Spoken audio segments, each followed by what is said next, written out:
Bonjour et bienvenue dans Objectif Cash Flow. J'espère que vous allez bien.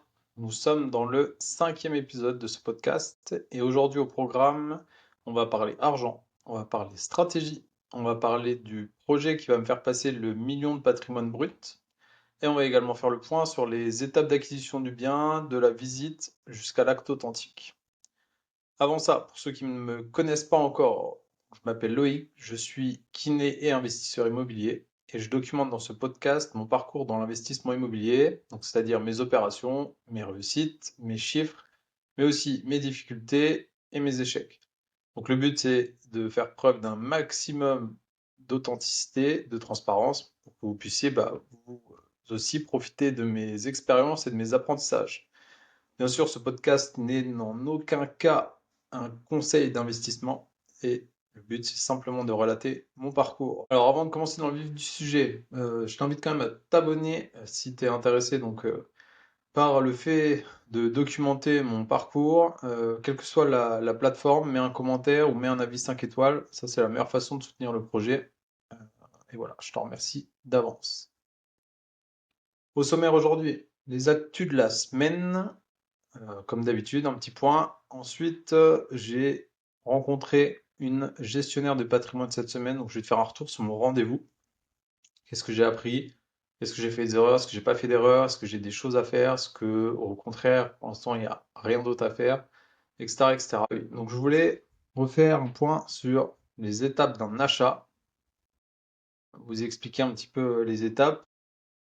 Donc, moi, je suis actuellement dans une de ces étapes auxquelles il faut quand même accorder de l'attention et où on peut vite faire des erreurs. Donc le but, c'est voilà, ça va être de vous expliquer un petit peu ça. Et donc j'en profiterai dans la dernière partie par vous présenter mon nouveau projet, celui qui va me faire passer à 1 million de patrimoine brut. Et donc forcément, accentuer l'explication sur les débuts, les obstacles, les difficultés que j'ai, sachant que donc, ce projet, je suis actuellement seulement en compromis et il y a déjà voilà, des difficultés. Et, euh, et donc c'est une bonne façon de vous montrer que tout n'est pas tout beau tout rose et que des fois même avant d'avoir acheté, il y a déjà des, des challenges à relever. Alors on y va, actu. Alors actu comme d'hab, actu sport. Cette semaine c'était catastrophique. J'ai absolument rien foutu. Euh, voilà, j'avais un petit peu de démolition là dans mon immeuble le week-end dernier. Donc dans l'autre projet, pas celui-là. Et donc du coup, voilà, ça, plus comment dire, d'autres rendez-vous, le cabinet kiné, etc. Donc c'est vrai que cette semaine, malheureusement, je n'ai pas rempli mes objectifs course à pied. Du coup, cette semaine, enfin la semaine prochaine, là, j'ai remis des objectifs, j'ai refait ma programmation pour justement me relancer dans un bon momentum. Et reprise des trails du coup avec probablement une inscription pour un trail dans 15 jours. C'est pas encore définitif, je vous redirai ça la semaine prochaine, mais il y a de fortes chances que j'y assiste.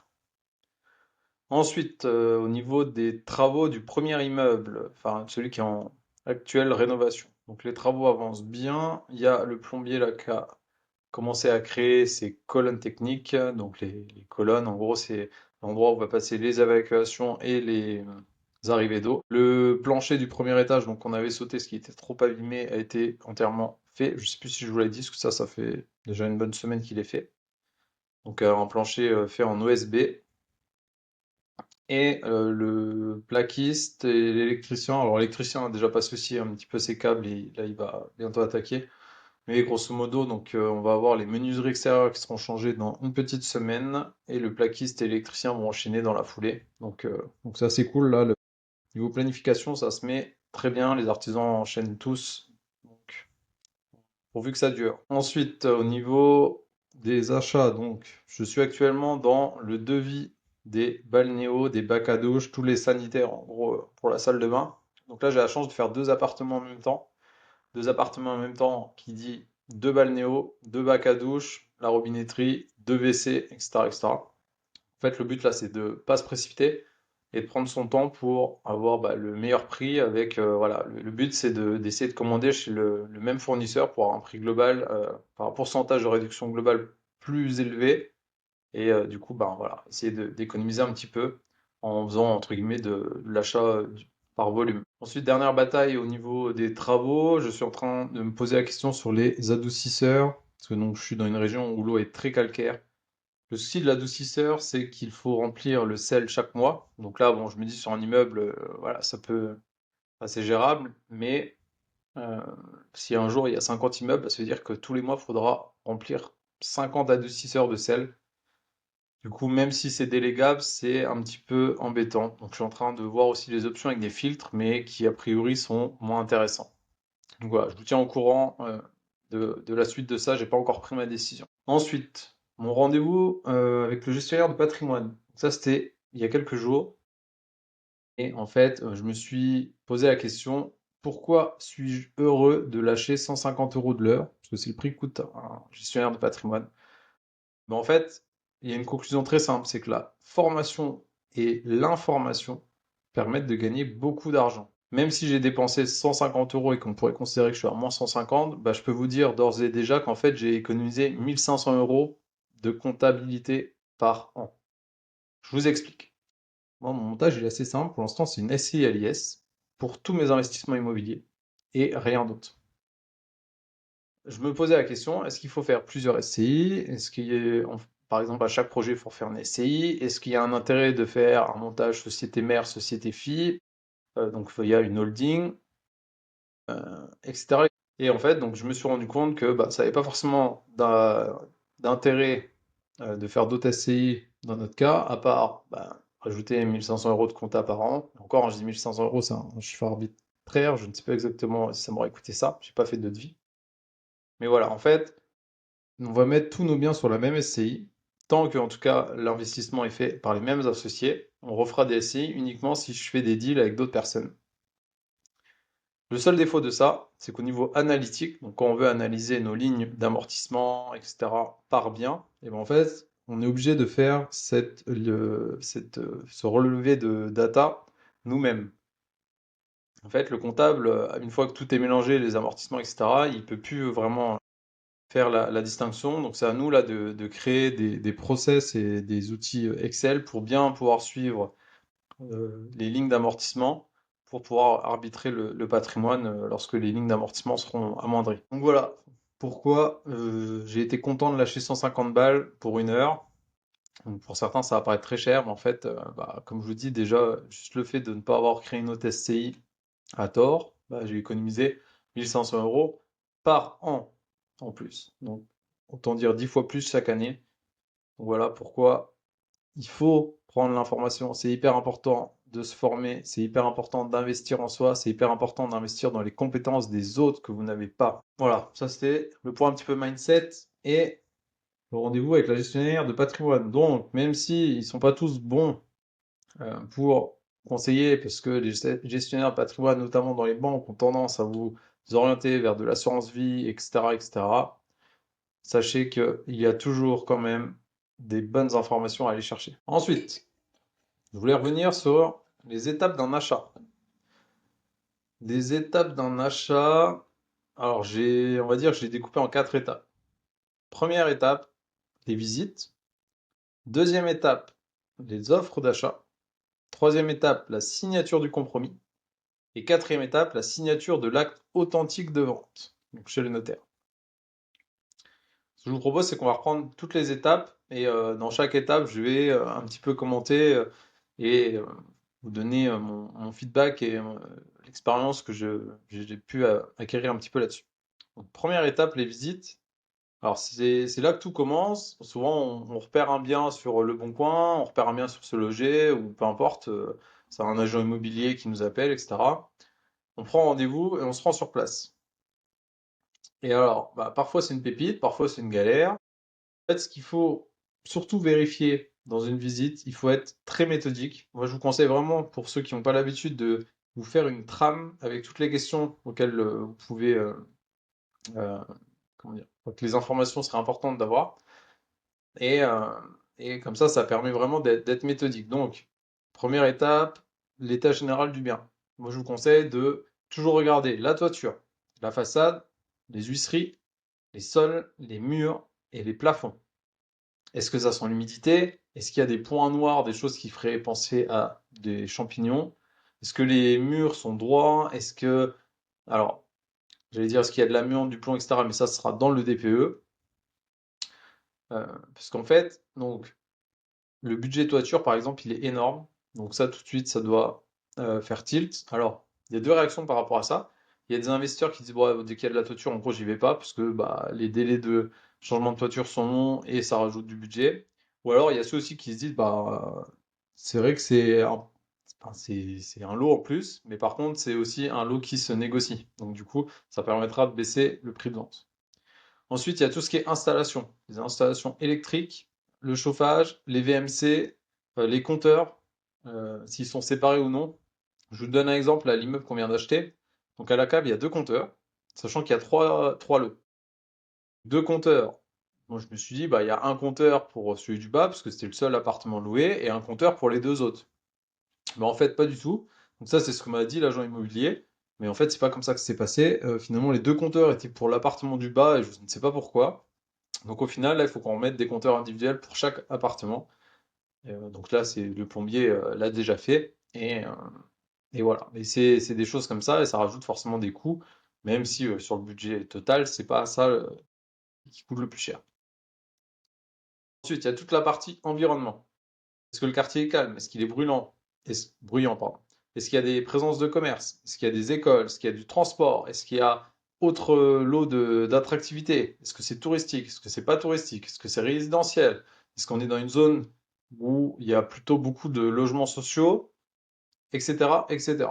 En fonction de ça, bien entendu, votre loyer ne sera pas le même, votre population cible ne sera pas la même non plus, et votre rénovation pas forcément non plus. Je vous donne un exemple, si on est dans un quartier plutôt très populaire, voire, comment dire ça, avec beaucoup de logements sociaux, bah, dans ce cas-là, ça peut peut-être être intéressant de plutôt prendre un parcours avec l'ANA, avoir des subventions et avoir des locataires plutôt du même style. Si au contraire on est dans un quartier plutôt entre guillemets UP, bah là il va plutôt falloir faire du haut de gamme. Donc voilà, ça va prendre en compte dans l'estimation de vos travaux. Ensuite, il y a la copropriété si vous achetez un appartement par exemple. Euh, il faut aussi regarder les parties communes, est-ce qu'elles sont propres, est-ce qu'il y a des ascenseurs, les ascenseurs ça coûte couille en charge, et est-ce qu'il y a des travaux à prévoir. Regardez la toiture, même si vous achetez que l'appartement, sachez que si la toiture doit être changée, eh ben, vous serez obligé, entre guillemets, ça sera soumis à un vote en tout cas, de financer la toiture. J'en étais où? Ensuite, bon, il y a un certain nombre de choses de toute façon à voir, et en fait, le mieux, ça serait que je refasse un épisode vraiment sur la visite, parce qu'il y a un milliard de trucs à dire. Mais j'ai une dernière chose vraiment à dire. Ce qui est le plus important même, je pense que n'importe quel autre détail technique, c'est est-ce que ça colle avec ta stratégie? Est-ce que tu as une stratégie de cash flow? Est-ce que tu as une stratégie de secteur, c'est-à-dire plutôt du patrimonial? Est-ce que tu cherches une plus-value latente, etc., etc. Ça, c'est vraiment hyper important. Il faut que ce soit aligné avec ta stratégie, sachant que tu n'es pas obligé de faire qu'une stratégie. Tu peux en avoir plusieurs et qui sont adaptables en fonction de ton projet. Mais il faut vraiment, voilà, il faut raisonner avec les chiffres et pas avec l'émotion. Deuxième étape, l'offre d'achat. Donc, comme je t'ai dit, la question à se poser, c'est est-ce que je peux en faire un truc rentable? Donc là, si la réponse est oui, tu passes à l'offre. Pour passer à l'offre, moi je te conseille toujours, de toute façon, de faire une offre assez agressive. Donc vraiment, le prix est plutôt bas. Parce que si sur un malentendu ça passe, bah en fait, t'as juste trop bien fait. Voire même tu as encore donné trop d'argent. Mais voilà, il faut toujours négocier. Ensuite, il n'y a pas que le prix à négocier. Tu as aussi, comment dire, des fois, par exemple, un immeuble qui est très encombré, tu peux négocier que pour le prix, eh ben, le vendeur nettoie l'immeuble, enfin, en tout cas le vide. Ça peut être des choses comme ça qui, de toi, t'aurait engendré des coûts, donc que tu économises. Ensuite, pour négocier, enfin, il y a plusieurs stratégies. Déjà, la première stratégie, c'est toi-même.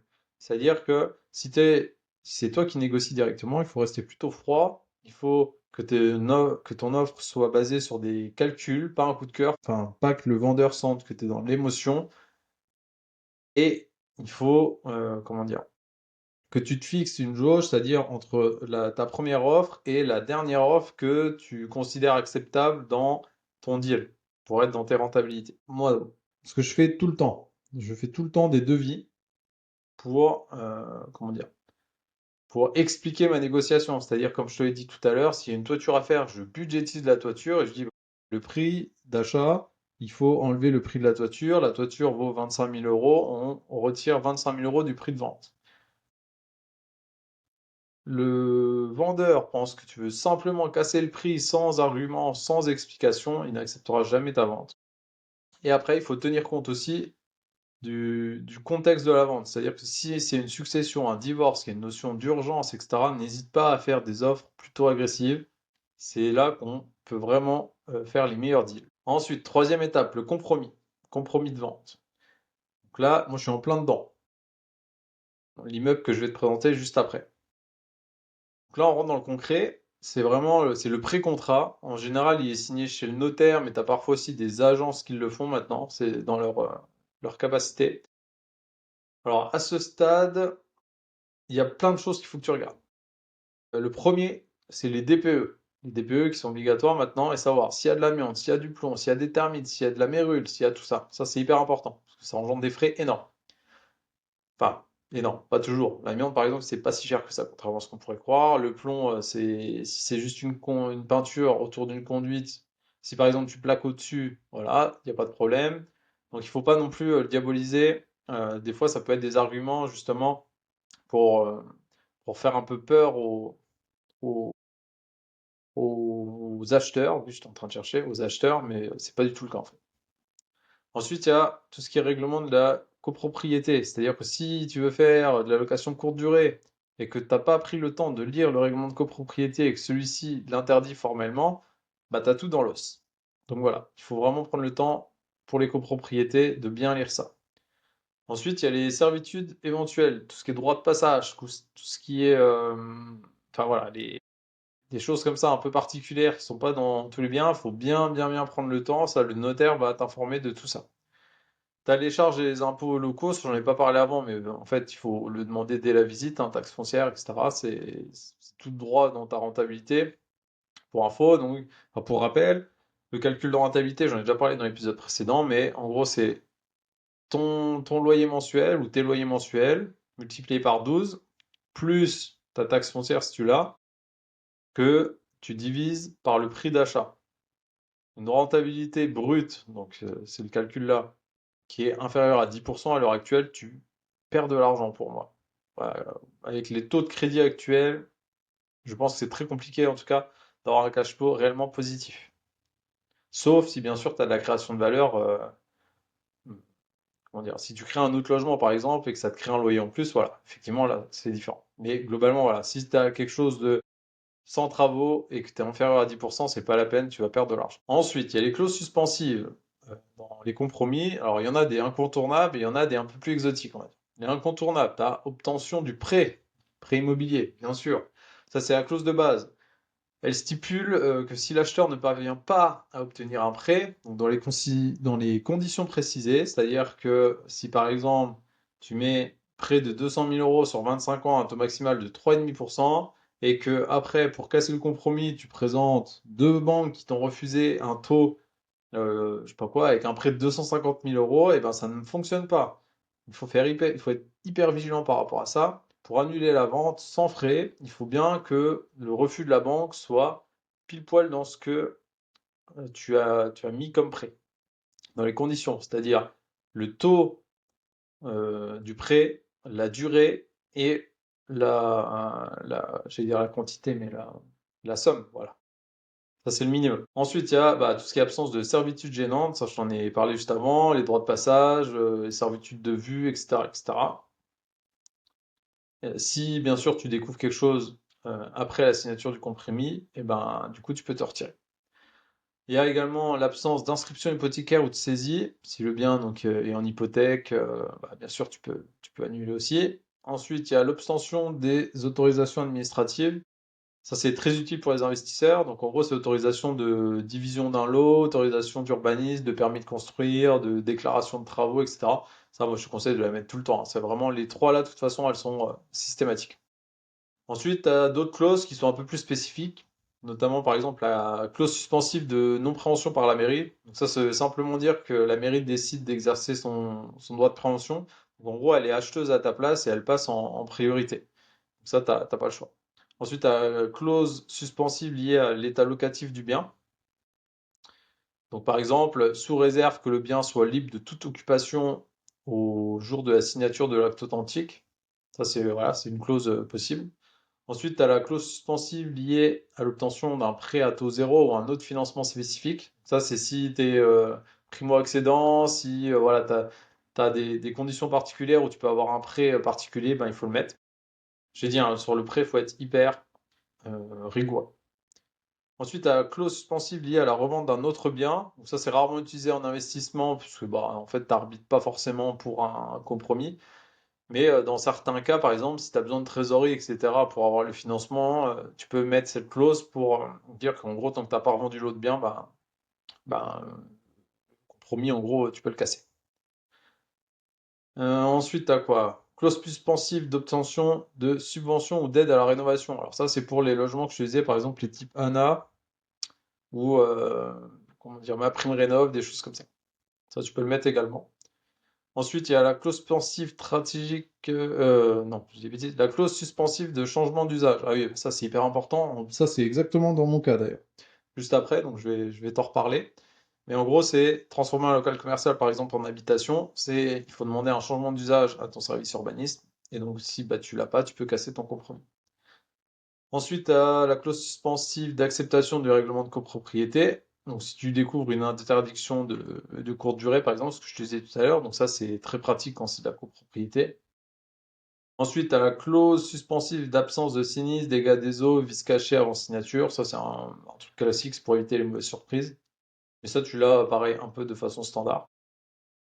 Et c'est à peu près tout. Alors après, tu as ce qu'on appelle les clauses exceptionnelles. Les clauses exceptionnelles, ça peut être des choses que toi, tu veux rajouter qui peuvent faire changer la balance. Par exemple, le fait de pouvoir, je ne sais pas, débarrasser l'immeuble pendant le compromis, entretenir telle ou telle chose, le jardin, les places de parking, je sais pas. Enfin, voilà, tout est possible après dans les clauses particulières et ça peut être des arguments en faveur de l'acheteur pour te vendre à toi et pas aux autres. Ce qu'il faut savoir, c'est que dans tous les cas, dans le compromis, ton notaire, c'est un allié. C'est pour ça que moi, je t'invite tout le temps à prendre ton notaire lorsque tu signes et pas le notaire d'un autre.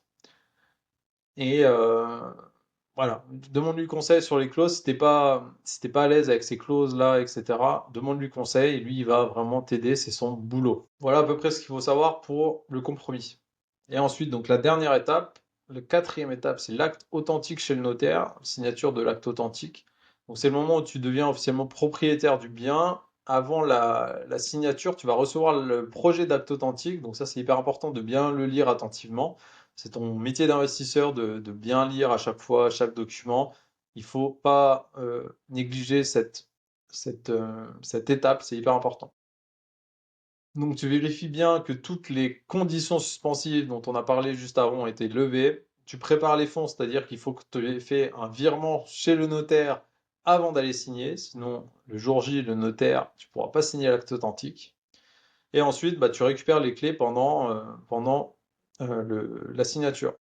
Donc la signature, théoriquement, tu peux faire une procuration à quelqu'un, tout comme le vendeur peut faire une procuration à quelqu'un également. Donc une fois que tu as récupéré les clés, bah, tu peux commencer les travaux, louer, revendre, enfin peu importe, tu peux faire tout selon ta stratégie. Je bois un petit coup et on va enfin attaquer, je pense, la partie qui vous intéresse le plus. Donc la partie où je vous présente le projet actuel, même si l'autre n'est pas totalement fini, je tenais à vous le présenter parce que justement on est en compromis et il y a des parties un petit peu techniques dont on a parlé avant, mais je vais vous en reparler là avec un cas concret. Désolé pour les bruits de gorge comme d'hab, mais flemme de monter. Alors, donc on reprend les étapes comme ça sera, enfin, ça sera plus clair, mais non, avant ça, il faut que je vous dise quelque chose.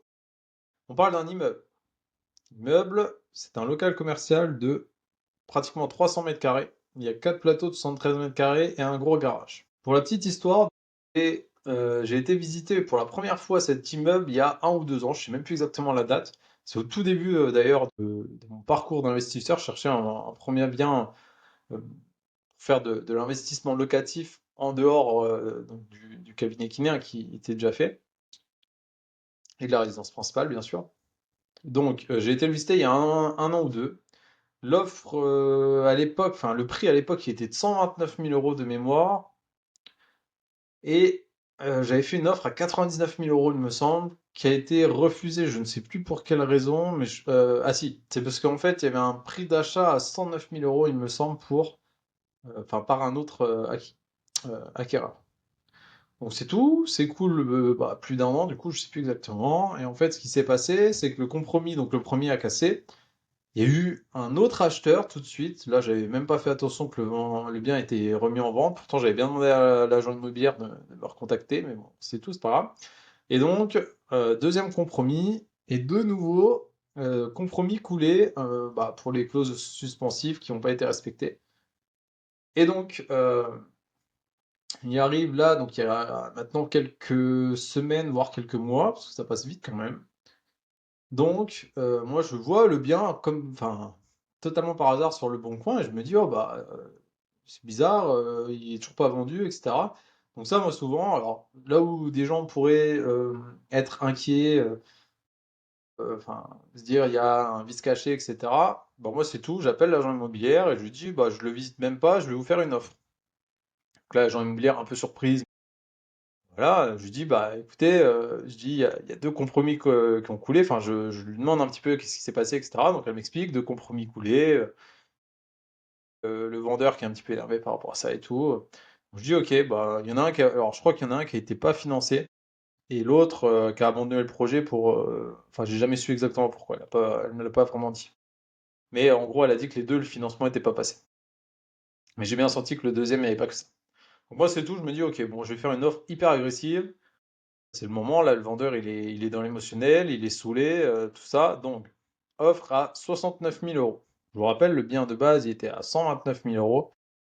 Je ne sais plus exactement combien il le vendait la deuxième fois là. Je crois qu'il l'avait quand même descendu à 109 ou 69 000 euros, soit 99 000 euros. Je sais plus, j'ai un doute. Pour moi, c'est 109 000 euros. Donc c'est tout. Offre refusée, hein, bien entendu, à moitié prix. Bon, on va pas déconner non plus. Et après, donc, je lui demande, bah, c'est tout, c'est quoi le max du max du max que le vendeur va accepter, etc. Et en parallèle, je fais quand même une offre à 77 000 euros 500, qui est de nouveau refusée. Et donc l'agent immobilier me dit, bah voilà, donc elle a bien négocié le fait que nous, enfin, on soit finançable, etc., qu'on était vraiment intéressé parce qu'on avait déjà fait une offre la première fois, tout le tralala.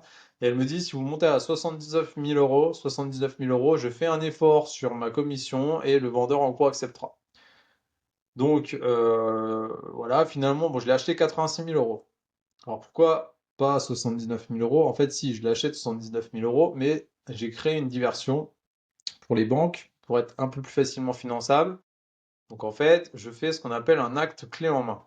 Donc, j'achète l'immeuble un peu plus cher, mais en échange, j'ai pas de frais de notaire, parce que les frais de notaire sont pris en charge par le vendeur. Donc en fait, c'est comme si je l'achetais 79 000 euros et que j'avais les frais de notaire, sauf que là, je l'achète 86 000 euros, et comme ça, en fait, ça rembourse les frais de notaire au vendeur. Mais moi, ça me permet, en allant voir une banque, me faire financer entre guillemets à 100%. C'est-à-dire que je vais dire à la banque, bah, je l'achète 86 000 euros le bien, mais par contre, j'ai pas de frais de notaire. Donc théoriquement, ça, c'est une stratégie où je pourrais être financé à 110%, le fameux 110%, parce qu'en fait, il n'y a pas de frais de notaire. Donc même en étant financé à 100%, en gros, j'aurais pas d'apport à mettre. Alors, on va pas se mentir, hein, sur un projet comme ça, il y aura probablement de l'apport qui va être mis. Mais en tout cas, voilà, je mets toutes les chances de mon côté pour en mettre le moins possible. Donc ensuite, signature du compromis. Donc bien entendu, dans les clauses, j'ai mis la clause suspensive de changement d'usage. J'ai mis la clause suspensive donc d'obtention des autorisations administratives, puisque en fait, vu que le bien fait plus de 250 mètres carrés, il va falloir déposer un permis de construire. Ça, c'est la première difficulté. J'étais pas sûr, je voulais faire une autre stratégie, mais ça n'a pas marché. Là, il n'y aura pas le choix, il faut faire permis de construire. et bien entendu la clause liée à l'obtention d'un prêt, et j'ai précisé les conditions, je ne sais même pas, je les ai pas en tête, je ne saurais pas vous dire à l'heure actuelle. Alors pourquoi permis de construire? Bah, petite surprise, déjà, à la base, moi je voulais faire un changement de destination, et je pensais que juste en faisant ça, il n'y aurait pas forcément de permis de construire. Le truc que j'ai appris après, c'est que le bien, en fait, il est dans un quartier historique. Donc, ça veut dire qu'il faut une validation de l'architecte de France, il faut permis de construire parce que ça fait plus de 250 mètres carrés, etc., etc. Donc, c'est là que les galères commencent et c'est là où la plupart des investisseurs, en tout cas en herbe, ceux qui ont vraiment pas d'expérience, je pense que, parce que même moi, ça m'a fait douter, hein, je vais pas vous le cacher, hein, à un moment donné, je me suis dit, ouah, finalement, est-ce que j'ai les épaules pour? Est-ce que. Voilà. Et après, j'ai essayé de me poser, donc pas dans l'émotion, toujours dans les chiffres, comme d'hab, hein, je vous dis, on n'achète pas avec le cœur, on achète avec les chiffres. Et donc, je me dis, ok, bon, je vais prendre rendez-vous à l'urbanisme, je vais poser mes questions, je vais voir comment aller au bout du projet, est-ce que vraiment il y a un problème où il n'existe pas de solution? Et comme d'hab, qu'est-ce que je dis en immobilier? À tout problème existe solution. Solution satisfaisante, peu satisfaisante, très satisfaisante, mais solution quand même. Donc, rendez-vous urbanisme. Ah bah là, c'était un sketch. Donc, j'ai rien contre vous, madame, si vous écoutez le podcast, mais en fait, vous n'y connaissez absolument rien. Je m'explique, donc j'ai eu quelqu'un qui avait de très bonne volonté, mais qui n'était pas du tout spécialisé dans les projets investisseurs, encore moins le permis de construire, etc. Donc en fait, elle avait absolument aucune réponse à aucune de mes questions. Donc voilà, je pensais avoir bien précisé pourtant le projet au téléphone, etc. Mais en fait, bah voilà, j'ai juste eu quelqu'un qui savait pas me répondre. Donc, du coup, bah c'était un peu compliqué. Franchement, ça m'a fait douter. Après, c'est tout. Donc le seul truc que j'ai réussi à savoir de ce rendez-vous, c'est qu'il y avait une obligation de permis de construire. Donc, moi, dans mon, comment dire, dans mon projet, ça implique quand même de payer un maître d'œuvre avant même d'être sûr d'avoir le financement. Forcément, c'est pas le plus sexy pour un investisseur parce que j'ai plus le devis en tête exactement, mais ça doit être dans les 6-7 000 euros quand même théoriquement à payer, quoi. Donc voilà, c'est tout. Bon, je me dis, allez, de toute façon, si je le fais pas, bah c'est dommage, quoi. J'aurai juste sur un échec, mais est-ce que j'aurais vraiment mis tous les moyens de mon côté? Encore une fois, quand on a des ambitions élevées en immobilier, ben, il faut certes un peu prendre des risques, mais surtout aller faire les trucs que les autres ne font pas. C'est là où on va chercher les plus grosses rentabilités. Alors, autre difficulté, le compromis c'est 3 mois. Obtention d'un permis de construire, 3 mois à partir du dépôt. Vous vous doutez bien que, bah, bien sûr, ça passera pas, sachant que je n'aurai pas la possibilité de demander les financements avant d'avoir le permis de construire, enfin avant d'avoir le projet de permis de construire en tout cas, pour la simple et bonne raison que là, sur un bien à 86 000 euros, il va y avoir à peu près 300 000 euros de travaux. En fait, il faut avoir un dossier béton au niveau de la banque, il faut que ce soit hyper carré, il faut avoir les plans du maître d'œuvre, etc., etc. Si on y va juste demander 400 000 euros comme ça, la banque, autant vous dire que c'est pas la peine. Donc j'ai contacté le maître d'œuvre, et en fait là, c'est comme je vous dis, dans tout problème, il y a solution. Alors le maître d'œuvre a déjà fait en fait un permis de construire pour cet immeuble pour l'ancien compromis, qui a déjà été accepté théoriquement, donc on pourrait faire un transfert de permis de construire en théorie. Après, je ne vais pas le faire, pour la simple et bonne raison que dans les plateaux, moi je veux condamner une fenêtre pour avoir un peu plus de possibilités au niveau des cloisons. Et donc de ce fait, bah, en fait, on va refaire un permis de construire quand même, mais c'est pas grave. Et pour la problématique du compromis de vente, en fait, on va simplement faire un avenant. Donc, concrètement, ça veut dire quoi? Ça veut simplement dire qu'on refait. En fait, c'est comme si on faisait un compromis de vente, sauf qu'on ne remet pas toutes les pièces dedans. On fait simplement une feuille où il est dit qu'en gros, le compromis de vente va être poursuivi de X mois. Et en l'occurrence, j'ai demandé 4 mois à l'agent immobilier supplémentaire pour être large au niveau des démarches. Ce qui me pousserait à l'été. Donc là, le chrono est lancé, puisque vous savez bien que l'été, en France, toutes les administrations s'arrêtent, donc autant dire qu'il ne se passera plus rien. Ensuite, de quoi je voulais parler? Ah, la politique de la ville. Par contre, les bonnes nouvelles, on va dire, de ce projet, entre-temps, euh, disons qu'il y a eu des articles de presse, etc., autour donc, du secteur dans lequel j'ai acheté, avec notamment les élus qui ont communiqué sur le fait de dynamiser ce secteur. Il y a et la rue juste à côté où les commerces étaient fermés, il y a des commerces qui ont été rachetés, qui vont rouvrir. Et donc ça, c'est un avantage pour moi, parce que d'une part, ça peut augmenter un peu le prix au mètre carré, donc la plus-value latente, ça c'est pourquoi pas. Mais d'autre part, dans ce projet, en fait, c'est un projet centre-ville, il n'y a pas de place de stationnement devant l'immeuble. Donc théoriquement, au niveau de la loi, on est censé avoir une place de stationnement par appartement. Si on l'a pas, dans le règlement de la ville où je suis, il faut de payer une amende qui est à hauteur à peu près de 4000 euros. Donc je vous laisse faire le calcul, hein, 4 plateaux, on va faire des T2, T3 dedans. Donc grosso modo, 4 logements, fois 4000 euros, donc ça fait 16 000 euros qui part.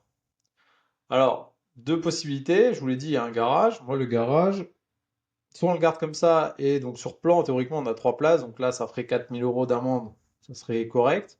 Sachant que c'est 3 places sur plan, mais en pratique, c'est impossible de mettre 3 places dedans. Enfin, les voitures, elles peuvent pas bouger, ou alors il faut que ça soit pour le même logement, en fait. C'est ça la problématique. Mais bon, soit, on va dire sur l'amende, 4000 euros d'amende. Ou alors, dernière chose, moi, j'aimerais à la base, j'avais pensé le transformer en un logement type Airbnb atypique, ou enfin, voilà, en tout cas un logement, s'il aurait rez-de-chaussée, etc. Mais en fait, si je me dis que si la rue est hyper dynamique, etc., plutôt qu'avoir une porte de garage un peu dégueulasse ou un mur qu'on a l'air fermé, bah, pour en faire un logement, en fait, on va peut-être voir avec l'urbaniste pour en faire un local commercial. Donc là, je vais avoir le rendez-vous dans quelques jours, donc je vous dirai où il en est par rapport à ça. Mais je me dis que ça peut être un élément de négociation. Donc, local commercial dans un premier temps, enfin, on change la destination. Et vu que ça va dans la politique de ville, et ben pourquoi pas peut-être être épargné de ces amendes de stationnement. Je suis en train de relire un petit peu mes notes sur ce que je voulais vous dire aussi. Non, bah je crois que j'ai fait le tour de ce que je voulais vous dire. Je suis en train de réfléchir. Donc, bien entendu, il y a le dossier de financement qui va être assez complexe à faire. Et ce que je vous propose, en fait, dis-moi en commentaire si ça t'intéresse. Moi, je pense que je ferai un épisode complet sur les demandes de financement et surtout le dossier, comment je le construis, etc. Je pense que c'est quelque chose qui peut être intéressant parce que j'avoue que la première fois où j'ai fait une demande de financement, j'avais fait un PowerPoint quand même pour essayer de me démarquer, etc. Mais bon, voilà, c'était peut-être pas aussi carré que ce que je propose maintenant. Donc, n'hésite pas à me dire si ça t'intéresse que je fasse un épisode là-dessus et que je t'explique bah, concrètement qu'est-ce que je mets dans mon dossier, comment je le structure, etc., etc. Euh, voilà. Ce que je te propose aussi, c'est de mettre en commentaire un avis, enfin un commentaire ou un avis 5 étoiles. Ça permet de faire vivre le podcast et puis de me dire un petit peu, et bah, éventuellement ton ressenti, s'il y a des choses que tu veux que j'apporte autres. Et je te propose de te retrouver dans un prochain épisode. Allez, ciao!